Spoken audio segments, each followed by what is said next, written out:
Start करते हैं kinetic theory of gases. Actually जो काइनेटिक थ्योरी ऑफ गैसेस है केटीजी है, it's applicable to ideal gases. जो काइनेटिक थ्योरी ऑफ गैसेस है, it's applicable to ideal gases.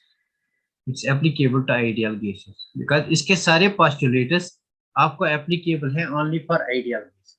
तो let us see the postulates. यहाँ पे कुछ पोस्टुलेट्स बनाए गए हैं, तो यहाँ पे इनकी प्रेजेंटेशन है, उनको हम डिस्कस करेंगे।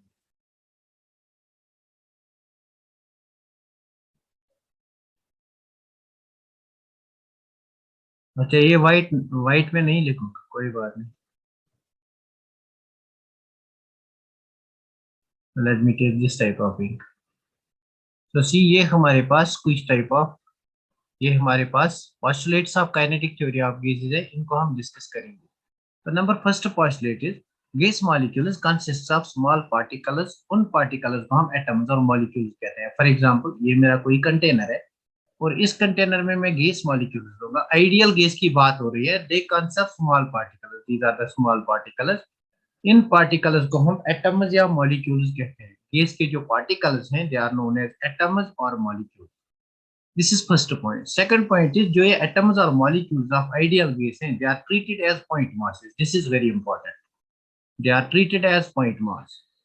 तो जो आपका आइडियल गैस मॉलिक्यूल होता है, that is treated as point mass. That is treated as point mass. This is very important because यही आपको डिफरेंशिएट करेगा from real gas. Ideal gas molecules are treated as point mass.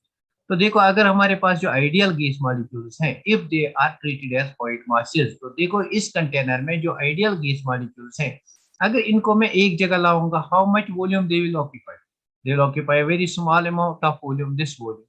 What is actually the volume of the gas? Volume is the available space. So actually, this is the volume of the gas.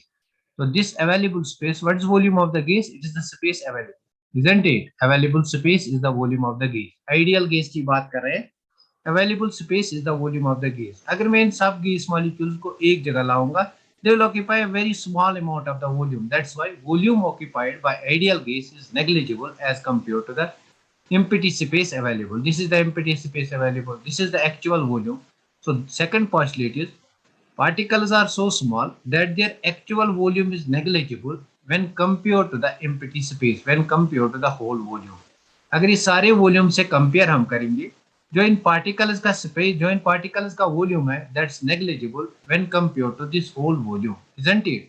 So this postulate is very very important, बहुत ही important postulate है। Because जब हम real gas equation को discuss करेंगे, तो ये postulate हमारे काम आएगा। This postulate is only valid for ideal gases. This is only valid for ideal gases. ये आपके रियल गैस में वैलिड नहीं है। तो डिस्कस करेंगे, जब रियल गैस में डिस्कस करेंगे तो हमें पता चलेगा व्हाई इट इज नॉट। तो नंबर थर्ड इज, अगर हम आइडियल गैस की बात करेंगे, गैस मॉलिक्यूल्स की बात करेंगे, these gas molecules they do not have force of attraction between them. Only ideal gas की बात हो रही है। They do not have force of attraction between them, मतलब FOA is absent, or we can say negligible force of attraction between them. They do not have force of attraction between them. मतलब अगर आपका यहाँ पे कोई gas molecule है, it strikes with the wall, मतलब it collides with the wall, तो पीछे से भी गैस मॉलिक्यूल्स हैं, क्या ये गैस मॉलिक्यूल्स इसको अट्रैक्ट करेंगे? नहीं। In case of ideal gas there is no force of attraction, ये पीछे से इसको अट्रैक्ट नहीं करेंगे। सो यहाँ पे जो प्रेशर आएगा वॉल पे, how the pressure is created, देखो ये जो मॉलिक्यूल है, ये प्रेशर, ये वॉल से टकराता है बिकॉज ऑफ फोर्स है। तो वॉल पे कहीं पे ये कुछ सरफेस एरिया पे टकराएगा, let that surface is A, तो force per unit area that is pressure, और इसी प्रेशर को हम एक्सटर्नल प्रेशर कहते हैं। पी एक्सटर्नल हम इसको कहेंगे, जो वॉल पे लगता है प्रेशर, इसको हम एक्सटर्नल प्रेशर कहेंगे।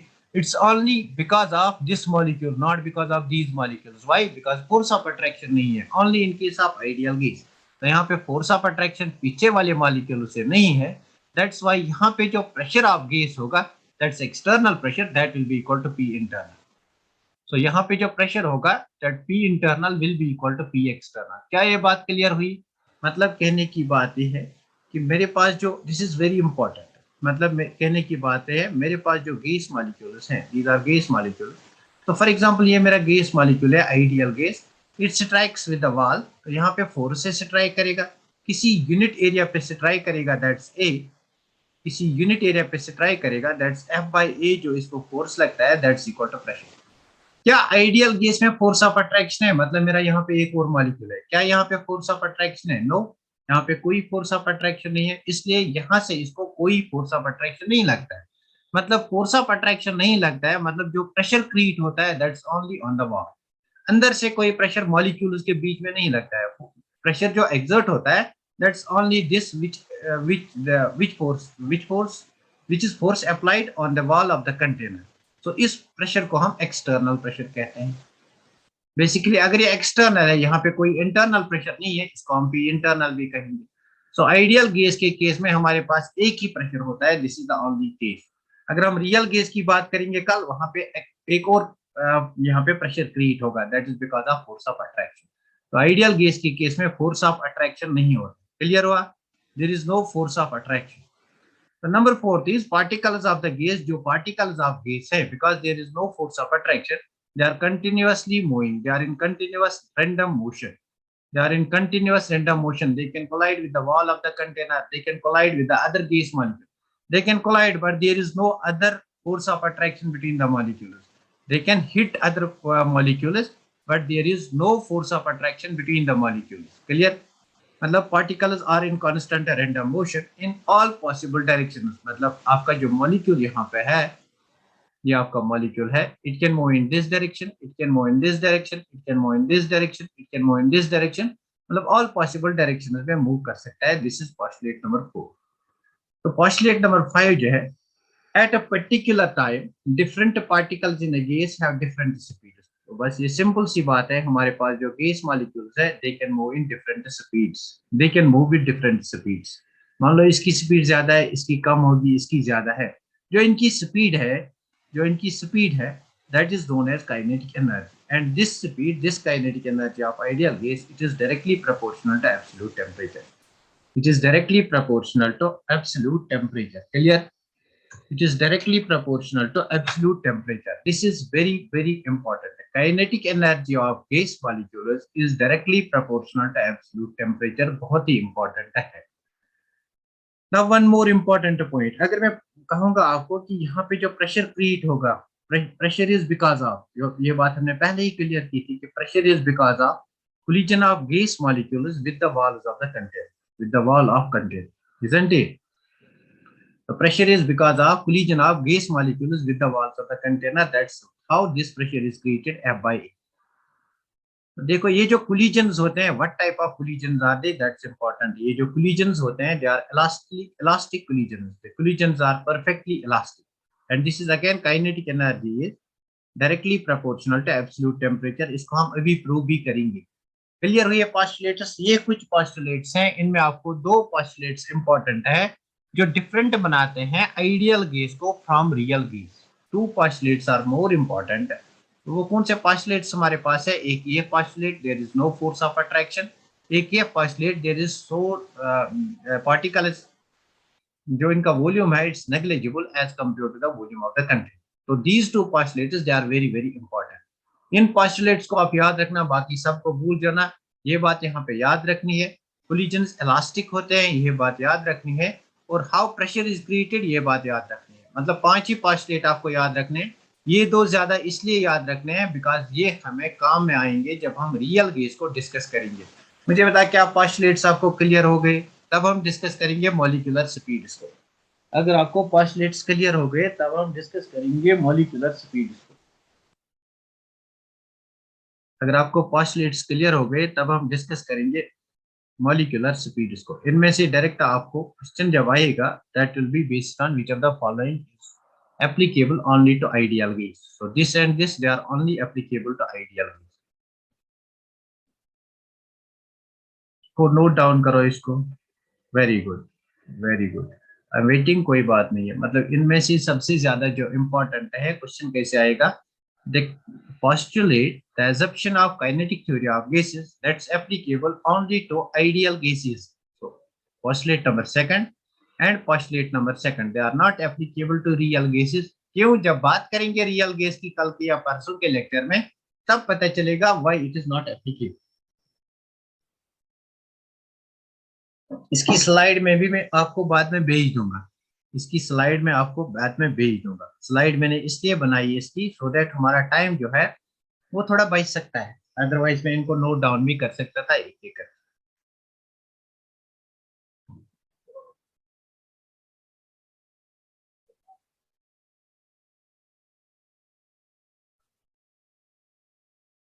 हाँ, हो गया। इसमें उतना ज्यादा इम्पोर्टेंट नहीं है, इम्पोर्टेंट है ये दो पोस्टुलेट जो हमें रियल गेज तक पहुंचाएंगे। Okay, very good. तो नेक्स्ट हम डिस्कस करेंगे डिफरेंट टाइप्स ऑफ स्पीड्स। हमने कहा gas molecules they move with different speeds, तो डिस्कस करेंगे कौन कौन सी टाइप ऑफ स्पीड है, और वहीं पे हम प्रूव करेंगे कि kinetic energy is directly proportional to temperature. तो नेक्स्ट जो हमारा टॉपिक है that is different types of speed. Speeds कौन कौन से हों, तो देखो different types of speeds, this is very very important. बहुत सारे क्वेश्चन इस पे बेस्ड है, डिफरेंट टाइप्स ऑफ स्पीड्स। अगर हम गैस मॉलिक्यूल्स की बात करेंगे, यहाँ पे तीन डिफरेंट टाइप्स ऑफ स्पीड्स है। We have three different types of speeds. So number first is our root mean square velocity, VRMS। This is called root mean square velocity. यहाँ पे मैं लिखूंगा it's called root mean square velocity. This is called a root mean square speed or root mean square velocity. This is called a root mean square velocity. Root mean square velocity. And second type of speed जो हमारे gas molecules के पास होती है, that's called average speed. V average. V average. और मैं कहूंगा average speed. Average speed. And the third type of speed that these molecules possess, that's most probable velocity. VMP. Most probable velocity. This is most probable velocity. Most probable velocity. So three types of speeds are associated with these molecules. They are root mean square velocity, average velocity, and most probable velocity. तो तीनों को note down करते हैं, इनकी formulas को note down करते हैं, तीनों की फार्मूलाज को नोट डाउन करते हैं। So root mean square velocity, this is equal to root mean square velocity, this is equal to under root of 3RT by m. 3RT by m. It is equal to 3RT by m. Root mean square velocity is equal to 3RT by m. And average velocity is equal to under root of 8RT by m by pi m. 8RT by pi m. अगर most probable velocity की बात करेंगे, it's equal to root of 2RT by m. 2RT by m. These are the equations. ये तीनों equations याद रखनी। 2RT by m, this is 8RT by m, this is 3RT। देखो कैसे याद रखोगे। देखो रूट मीन स्क्वायर वेलोसिटी में कितने वर्ड्स आते हैं, R1 M2 S3। Root mean square तीन वर्ड्स आते हैं, that is 3RT by m, that's why 3। याद रखो ऐसे, इसके साथ 3 जुड़ा है। मोस्ट प्रोबेबल के साथ कितने वर्ड्स आते हैं, M और P। Most probable that's 2RT। यहाँ पे जो है दिस इज एवरेज। एवरेज को हम V डैश से रिप्रेजेंट करते हैं, और एवरेज V एवरेज। क्लियर, ये दो याद रहेंगे तो लास्ट पे जो है एवरेज वेलोसिटी का 8RT by m।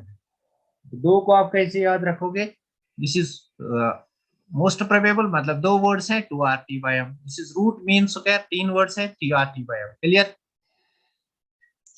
क्लियर। ये तीन वेलोसिटी जो हैं they are very very important, अभी याद रखना इनको। Root mean square velocity under root of 3RT by m, average velocity under root of 8RT by pi m। यहाँ पे पाई एक्स्ट्रा है। तो एंड मोस्ट प्रोबेबल वेलोसिटी की बात करेंगे, it is 2RT by m।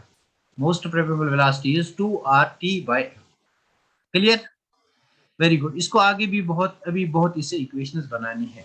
तो देखो, v root mean square velocity it's equal to under root of 3RT by m। क्या यहाँ से आप सब में कह सकते हो कि जो भी स्पीड गैस मॉलिक्यूल्स की है that is directly proportional to temperature and inversely proportional to molar mass. इस पे भी क्वेश्चन आएगा।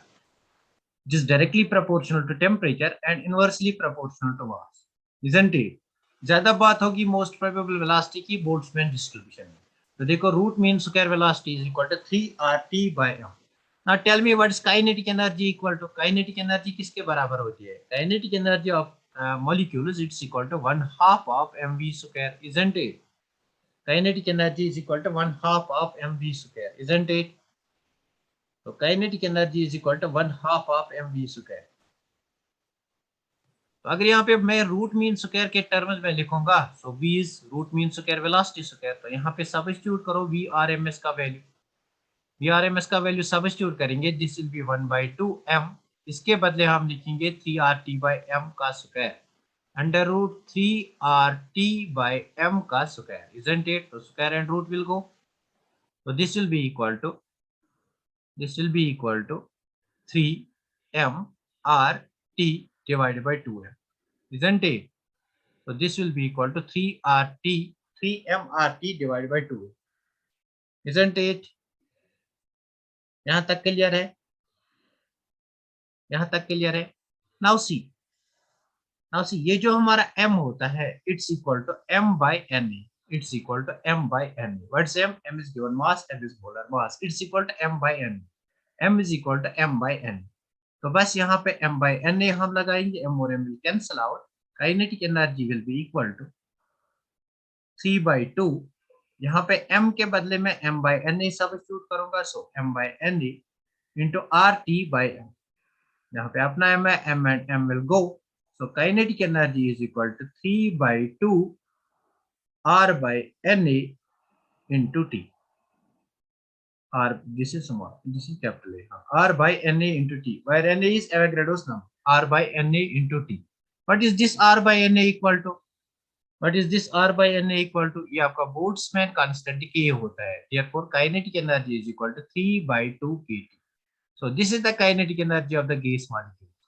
डायरेक्ट क्वेश्चन आया है इस पे, this is the kinetic energy of the gas molecules. Ideal gas की बात करेंगे, this is the kinetic energy of the gas molecules, it depends upon temperature, it's a function of temperature, where K is your Boltzmann constant, K का value यहाँ पे लिखो, K is Boltzmann's constant and its value is equal to 1.38 into 10 to the power minus 20, 10 to the power minus 23 joules per Kelvin. वैसे exam में आपको दिया गया होगा, अगर वो नहीं दी है तो आपको याद रखना है 1.38 into 10 to the power minus 23 joule per Kelvin. So what is kinetic energy of gas molecules equal to? It is 3/2 kT, isn't it? Kinetic energy of gas molecules is equal to 3/2 kT. Clear? Kinetic energy of gas molecules is equal to 3/2 kT. Clear हुआ? यहाँ तक clear हुआ? तीन बातें याद रखनी है, V RMS किसके बराबर होता है, V एवरेज किसके बराबर होता है, V MP किसके बराबर होता है, और V RMS से आप कैसे डिराइव करोगे kinetic energy of gas molecule. तो ये बात आपको सारी पता होनी चाहिए, बिकॉज वो आपको क्वेश्चन यहाँ से भी पूछ सकता है. Kinetic energy is equal to 3/2 R divided by Na into T.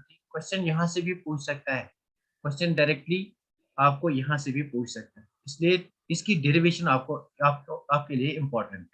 Derivation is important, यहाँ पे डेरिवेशन इंपॉर्टेंट है, यहाँ पे डेरिवेशन इंपॉर्टेंट है. Very nice. तो तीन बातें यहाँ पे इंपॉर्टेंट थी. Kinetic energy of gas molecule is directly proportional to absolute temperature, we have proved it.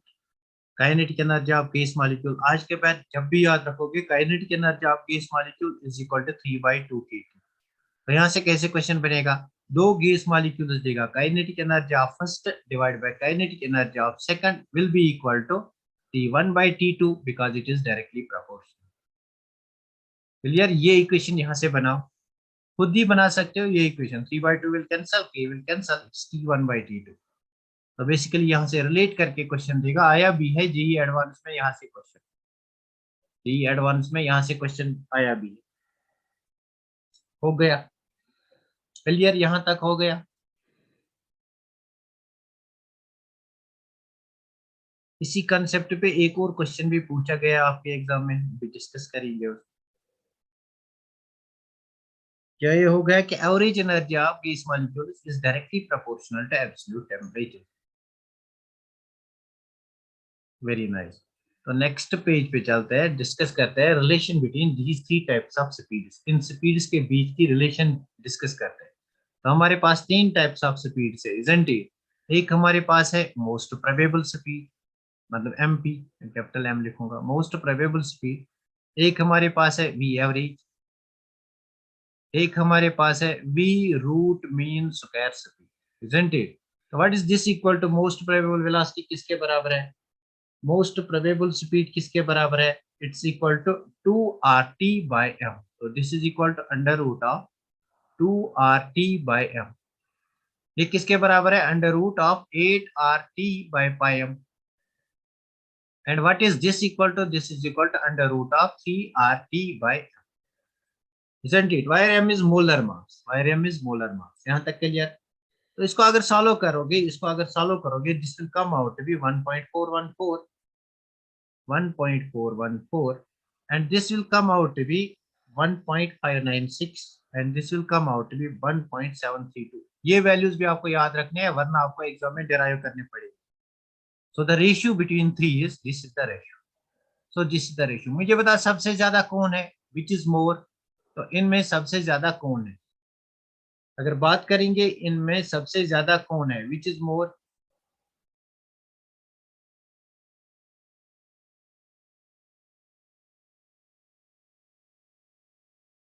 We R M S. Very good, very good. तो मैं कहूंगा V R M S is greater than V average greater than V M. This is very important. V R M S is greater than V average which is greater than V M. V R M S is greater than V average, which is greater than VMP at a particular temperature, because it depends upon temperature at a particular temperature for a particular gas। किसी भी gas के लिए जिसका आपके पास m same होगा उसके लिए, isn't it? Very good, isn't it? Very nice। तो अगर इसको आप फर्दर सॉल्व करोगे, this will come out to be this 1.414, 1.596, 1.732, 1.414, 1.596, 1.732। so this is very very important। ना एक दो इंपॉर्टेंट फार्मूलाज देखो। Average speed is equal to average speed V average it's equal to 0.921 into V R M S into V R M S. तो this is a important relation. Why? Because अगर आपको we R M S देगा, बोलेगा average speed निकालो, तो multiply by 0.921, बस multiply by 0.921। अगर average speed देगा, आपसे पूछेगा कि वी आर एम एस निकालो, तो बस you have to apply this equation.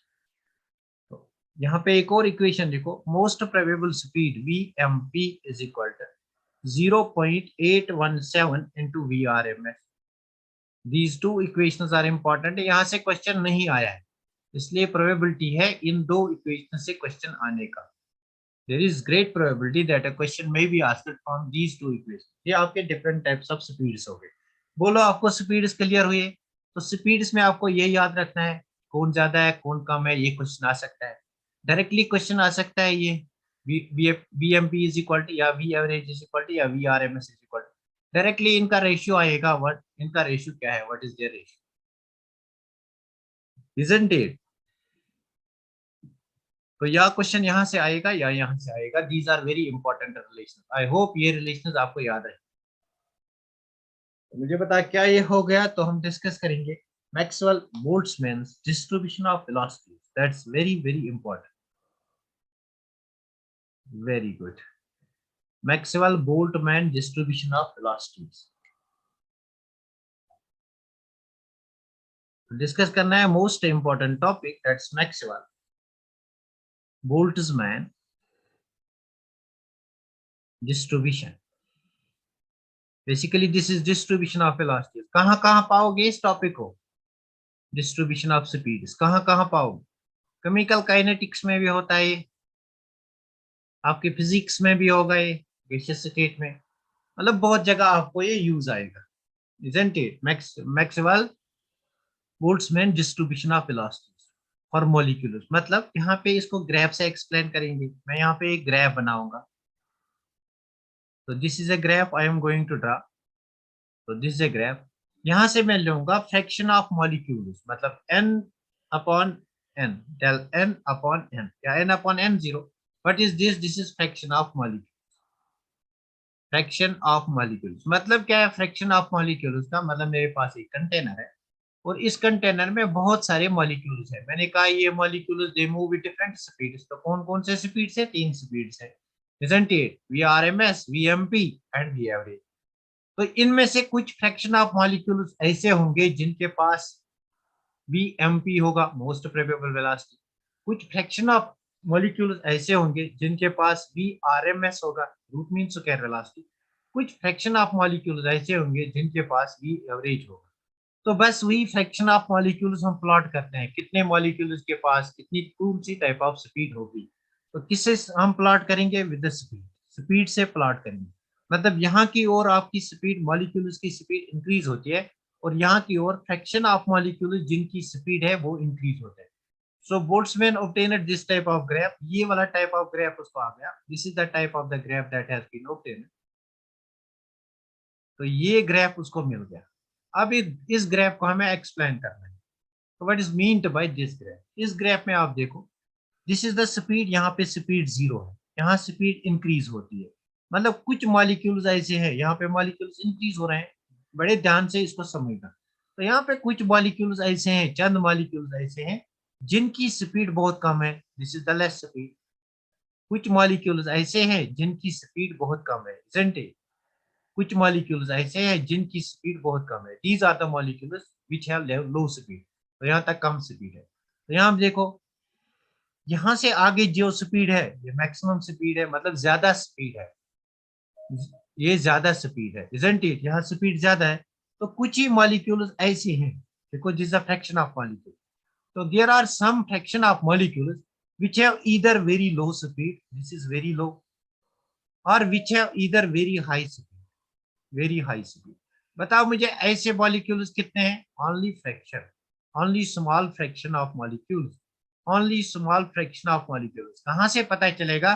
Because यहाँ की ओर अगर हम जाएंगे तो मॉलिक्यूल्स का नंबर इंक्रीज होता है, isn't it? Fraction of molecule. तो इतने ही मॉलिक्यूल्स हैं, इतने ही मॉलिक्यूल्स हैं जिनकी स्पीड वेरी लो है और जिनकी स्पीड वेरी हाई है, isn't it? Only a fraction of molecules have either very low speed or very high speed. This is first assumption. ये बात क्लियर हुई? मतलब कम मॉलिक्यूल्स हैं, इतने मॉलिक्यूल्स, यहाँ से इतने मॉलिक्यूल, मतलब फॉर एग्जांपल यहाँ पे 0, यहाँ पे 1, यहाँ पे 2, यहाँ पे 3, यहाँ पे 4, यहाँ पे 5। मैं लिखूंगा यहाँ पे 0.1 है, 0.2 है, 0.3 है, 0.4 molecules, 0.5 molecules, 0.6. Out of these number of molecules, only 0.2 molecules have low speed or very high speed, isn't it? Out of 0. इतने सारे molecules, only 0.2 molecules, only a fraction of this much have very low speed or very high speed. बात करेंगे इस वाले speed की। तो मुझे पता है यहाँ पे सबसे ज्यादा नंबर ऑफ मॉलिक्यूल्स है, isn't it? Large fraction of molecules. So इस पॉइंट को मैं कहूंगा large fraction of molecules, large fraction of molecules. Large fraction of molecules के पास जो स्पीड है, इस स्पीड को कहते हैं मोस्ट प्रोबेबल स्पीड। मतलब ये जो स्पीड है, ये कौन सी स्पीड है? Most probable speed. किन मॉलिक्यूल्स के पास है? Large fraction of molecules. तो लार्ज फ्रैक्शन ऑफ मॉलिक्यूल्स के पास जो स्पीड है that is known as most probable speed. मतलब ये पॉइंट मोस्ट प्रोबेबल स्पीड नहीं है, this shows large fraction of molecules यहाँ पे होगी मोस्ट प्रोबेबल स्पीड, मतलब corresponding to this. So this is the most probable speed, but it is for large fraction of molecules. Clear? This is for large fraction of molecules. मतलब जो most probable speed है, it's for large fraction of molecules. सबसे ज्यादा molecules को कौन सी speed होती है? Most probable speed, isn't it? सबसे ज्यादा मॉलिक्यूल्स को कौन सी स्पीड होती है? Most probable speed. मतलब इस कंटेनर में जो गैस मॉलिक्यूल्स थे, उनमें से सबसे ज्यादा मॉलिक्यूल जो है उनके पास मोस्ट प्रोबेबल स्पीड है। उनकी स्पीड सबसे ज्यादा नहीं है, उनके पास मोस्ट प्रोबेबल स्पीड है। They move with most probable speed. और सबसे कम मॉलिक्यूल जो है उनके पास या आपकी VRMS है या V एवरेज है। ये बात किसको क्लियर होगी? ये बात अच्छे से क्लियर करना, इस ग्राफ पे क्वेश्चन आते हैं। सो मतलब तीन assumption यहाँ पे आए। Fraction of only a fraction of molecules have either very low speed और very high speed. There is a certain speed which is called the most probable speed, and this speed is for large number of molecules. मतलब large fraction of molecules possesses certain speed known as very good. known as most probable speed, known as most probable speed. ये बात clear हुई. These are assumptions. आप इस अगर इस topic को आप फिर से पढ़ोगे तो आप पढ़ना इसको. अब वो दनेश की मिलेनियम वाली की बुक आ रही है, क्या कहते हैं, all about chemistry, new millennium की आती है, वो न्यू मिलेनियम की बुक वहां पे अच्छा दिया है. न्यू मिलेनियम की बुक आती है वहां पे अच्छा दिया. वेरी गुड, बहुत बढ़िया. ना इसी को हम आगे डिस्कस करेंगे. ये जो मोस्ट प्रोबेबल स्पीड है इसी को हमें डिस्कस करना है. अब मुझे बताओ मोस्ट प्रोबेबल स्पीड किस चीज पे डिपेंड करती है. ये जो मोस्ट प्रोबेबल स्पीड है या मॉलिक्यूलर स्पीड, कोई भी मॉलिक्यूलर स्पीड की बात करेंगे, ये मॉलिक्यूलर स्पीड किस चीज पे डिपेंड करती है. It is directly proportional to temperature because we have seen it's equal to 3 RT by m, or it's equal to 8 RT by pi m, or it's equal to 2 RT by m, isn't it? तो it directly depends upon temperature. मतलब अगर आप temperature increase करोगे तो molecular speed increase हो जाएगी. Number second point, this is first point. Number second point, it is inversely proportional to, this is root of, it's inversely proportional. मतलब अगर molecular mass ज्यादा होगा तो मॉलिक्यूलर स्पीड कम होगी, इजंट इट.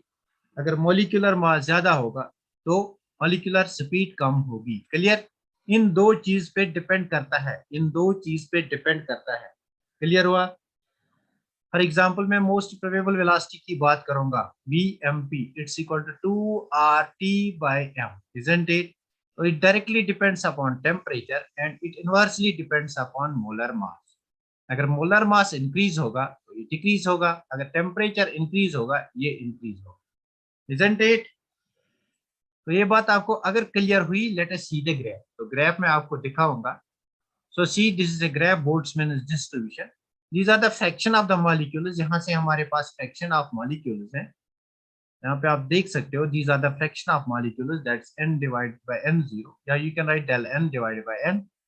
तो versus the speed of the molecules. तो देखो ये जो स्पीड है, this is for large number of molecules. यहाँ पे आप देख सकते हो this is large fraction of molecules. इसको हम कहेंगे vmp, मोस्ट प्रोबेबल स्पीड. कौन सी स्पीड है, ये वाली speed, for large number of molecule.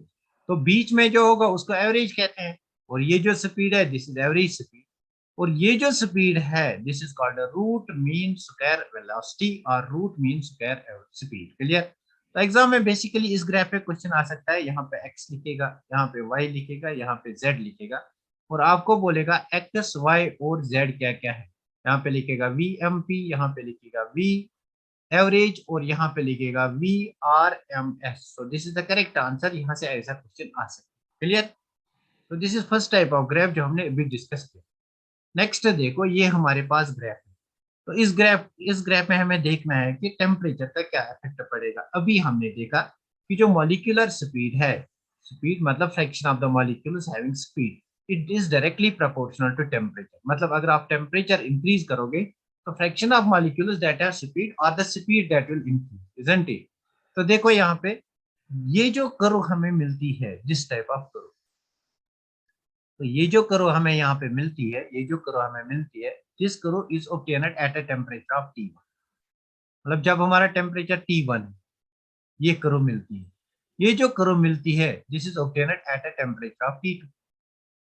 और ये जो कर्व मिलती है this is obtained at a temperature of T2. अब मुझे बताओ जब हमारी कर्व T1 है तो हमारी जो स्पीड है, कौन सी स्पीड, मोस्ट प्रोबेबल स्पीड की बात कर रहा हूं. बड़े ध्यान से इसको समझना, इस पे क्वेश्चन आ सकता है. तो देखो जब हमारे पास टेम्परेचर T1 है, ये जो स्पीड है this is vmp, isn't it? जब हमारे पास टेम्परेचर T2 है, so this is our vmp. अरे यार, so this is our vmp.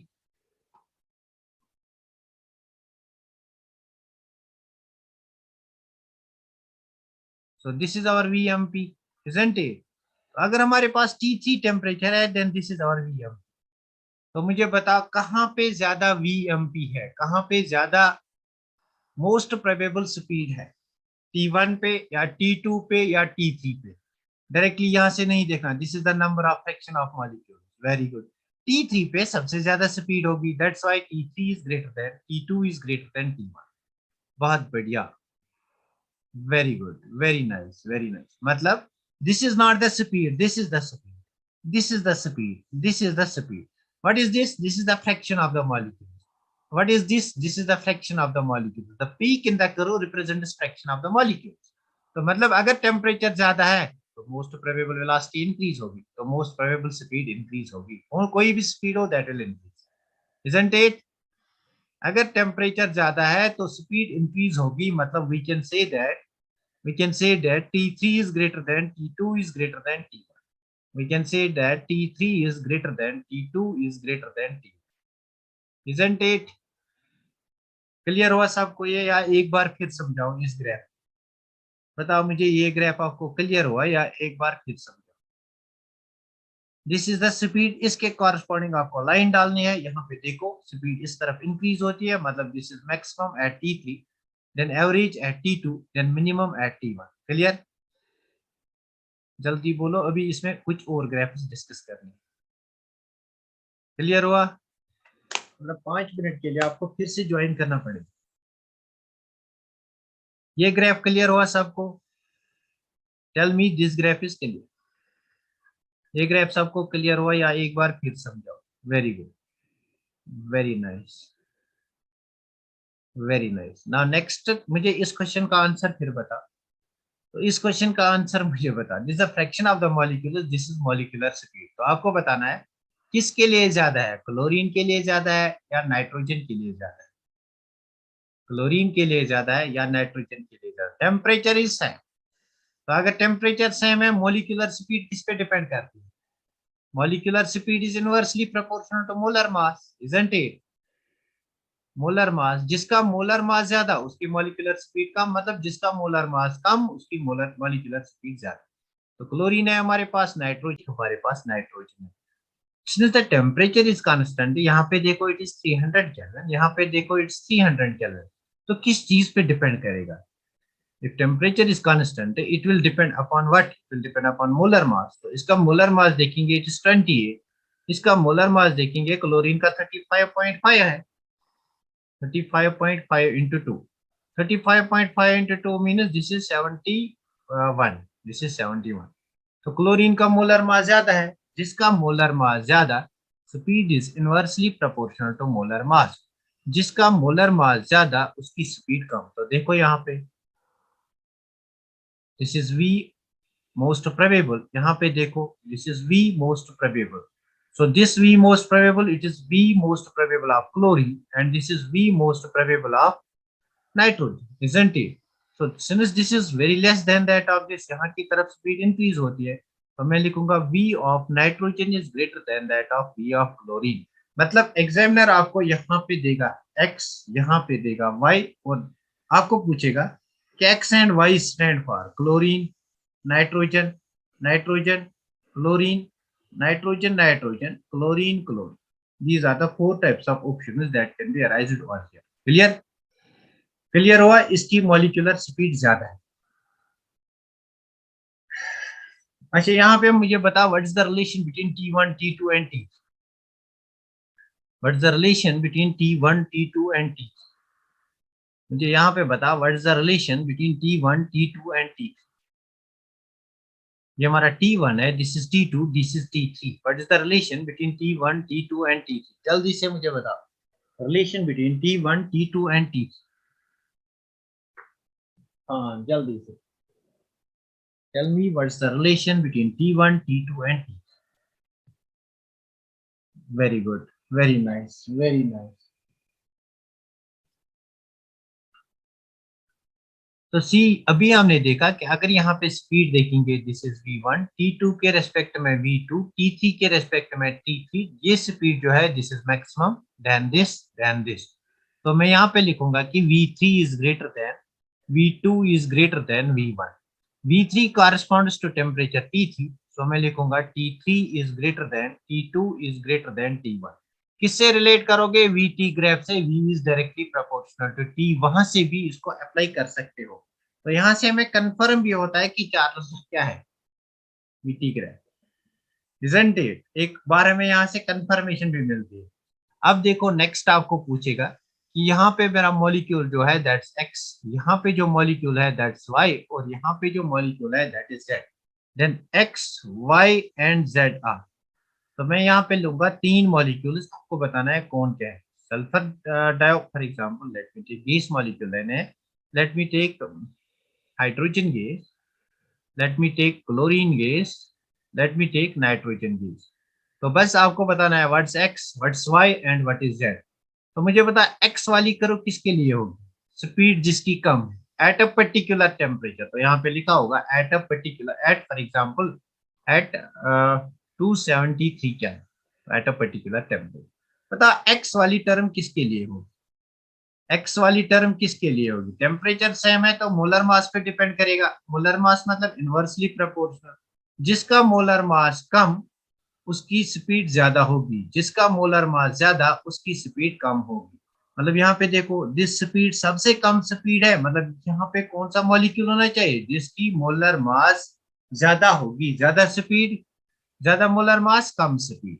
तो सबसे ज्यादा मोलर मास यहाँ पे 71, यहाँ पे 28, यहाँ पे 2, सबसे ज्यादा यहाँ पे है। Then X corresponds to chlorine. और मुझे बता यहाँ कौन सा मॉलिक्यूल होगा सबसे ज्यादा स्पीड मतलब सबसे कम मोलर मास, मोलर मास कम स्पीड ज्यादा, सबसे कम मोलर मास हाइड्रोजन का है। तो ये जो Z है, this should be hydrogen and this should be nitrogen. Clear, ऐसा क्वेश्चन आप गलत मत हो जाएगा। एक्स वाई जेड, हाँ एक्स वाई जेड बताना था, हाँ एक्स वाई जेड बताना था। क्लियर हुआ, X will be that which has सबसे ज्यादा molar mass compare to Y compare to Z.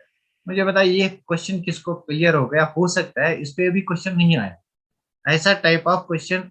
हाँ वेरी गुड, ऐसा टाइप ऑफ क्वेश्चन नहीं आया है।